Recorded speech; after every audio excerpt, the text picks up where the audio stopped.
السلام عليكم ورحمة الله وبركاته. إن الحمد لله نحمده ونستعينه ونستهديه ونستغفره ونتوب إليه ونتوكل عليه ونعوذ بالله من شرور أنفسنا وسيئات أعمالنا. من يهدي الله فهو المهتد ومن يضلل فلن تجد له وليا مرشدا. أشهد أن لا إله إلا الله وحده لا شريك له أن سيدنا محمدا عبده ورسوله وصفيه من خلقه وحبيبه بلغ الرسالة وأدى الأمانة ونصح الأمة وكشف الغمة وجاهد في الله حق جهاده حتى أتاه اليقين. اللهم صل على سيدنا محمد وعلى آله وصحبه وبارك وسلم. أما بعد. Muslimin muslimat, sahabat pendengar IKIM yang dirahmati Allah, marilah sama-sama kita rafakkan kesyukuran kepada Allah Subhanahu wa taala di atas segala nikmat yang Allah taala kurniakan kepada kita, terutamanya nikmat iman dan Islam. Dan marilah sama-sama kita buktikan kesyukuran kita dengan mentaati segala perintah Allah, melaksanakan segala suruhannya dan menjauhi segala larangannya. Mudah-mudahan Allah Subhanahu wa taala sentiasa memberikan taufik dan hidayah kepada kita, memberikan kita kefahaman yang benar tentang ayat-ayat Allah, tentang kehendak-kehendak Allah melalui firman-Nya di dalam Al-Quranul Karim. Muslimin muslimat yang dirahmati Allah, kita berada pada ayat yang ke-62 daripada surah Al-A'raf. Allah berfirman, A'udzu billahi minasy syaithanir rajim.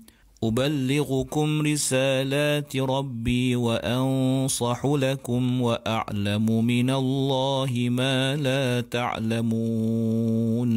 Yang bermaksud, tugasku menyampaikan kepada kamu perintah-perintah yang diutuskan oleh Tuhanku, serta aku memberi nasihat kepada kamu sedang aku mengetahui melalui wahyu dari Allah akan apa yang kamu tidak mengetahuinya.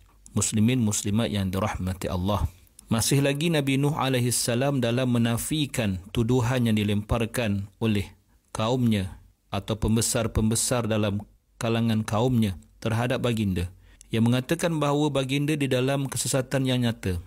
Dan dalam ayat yang telah lalu, Nabi Nuh, Allah rakamkan penyataannya bagaimana Nabi Nuh AS menafikan tuduhan liar itu dengan menyatakan bahawa dirinya mempunyai 4 perkara dan atau 4 sifat yang tidak memungkinkannya berada di dalam kesesatan ataupun mempunyai ataupun pernah sesat walaupun sekali. Maka Nabi Nuh menyatakan, dan Allah rakamkan dalam ayat ini, Uballighukum risalati Rabbi. Sungguhnya aku menyampaikan risalah berupa apa yang Allah Subhanahu wa taala wahyukannya kepadaku, sama ada perintah maupun larangan maupun nasihat serta amaran, semuanya adalah daripada Tuhanku.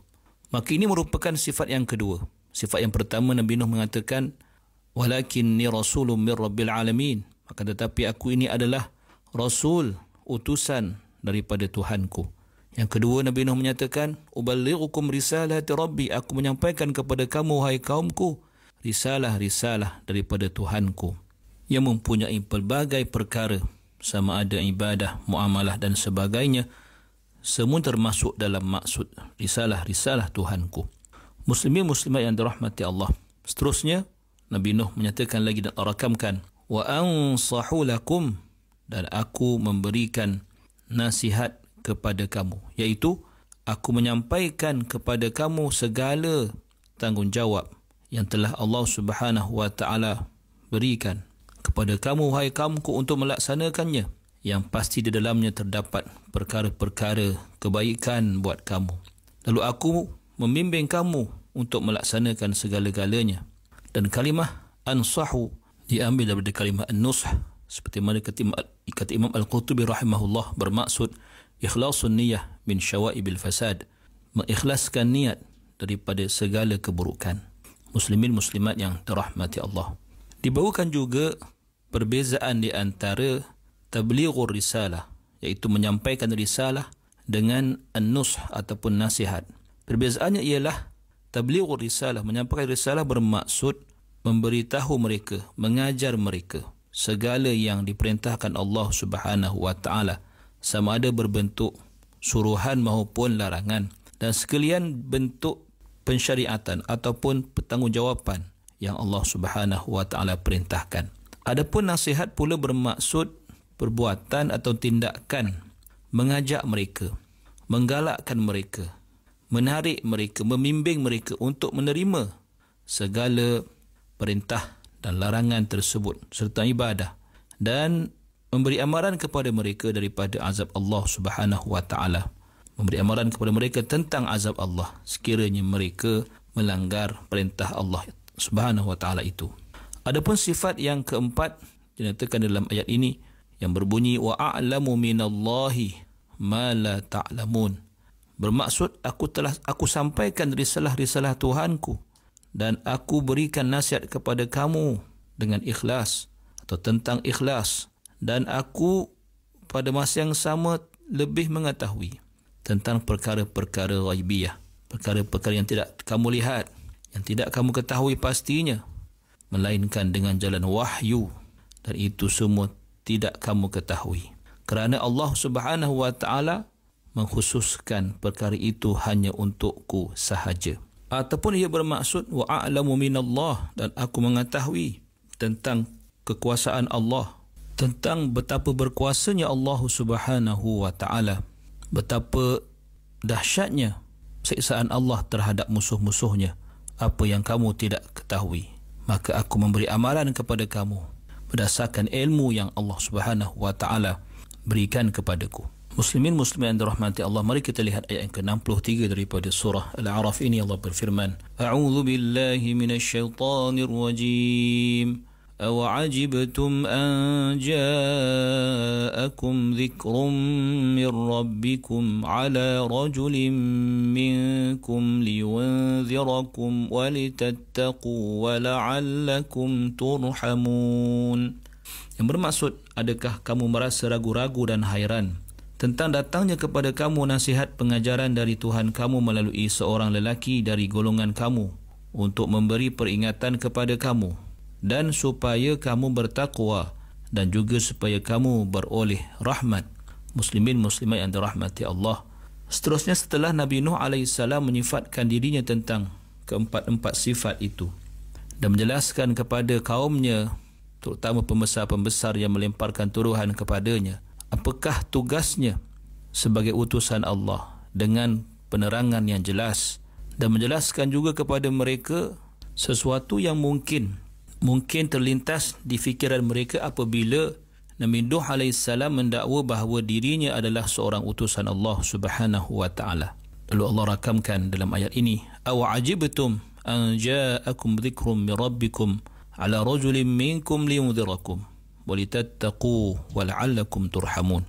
Bermaksud, adakah kamu mendustakan kerana merasa hairan tentang adanya dalam kalangan kamu datangnya seorang lelaki kepada kamu membawakan peringatan, membawakan pesanan daripada Tuhanmu dan Penciptamu, dan lelaki itu pula adalah dalam kalangan kamu sendiri, yang kamu kenal tentang dirinya, kelahirannya, tentang sejarah hidupnya ataupun tentang tempat ia membesar.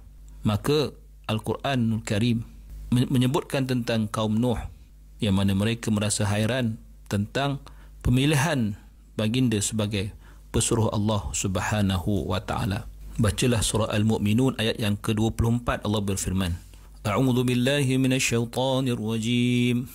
فقال الملأ الذين كفروا من قومه ما هذا إلا بشر مثلكم يريد أن يتفضل عليكم ولو شاء الله لأنزل ملائكة ما سمعنا بهذا في آبائنا الأولين.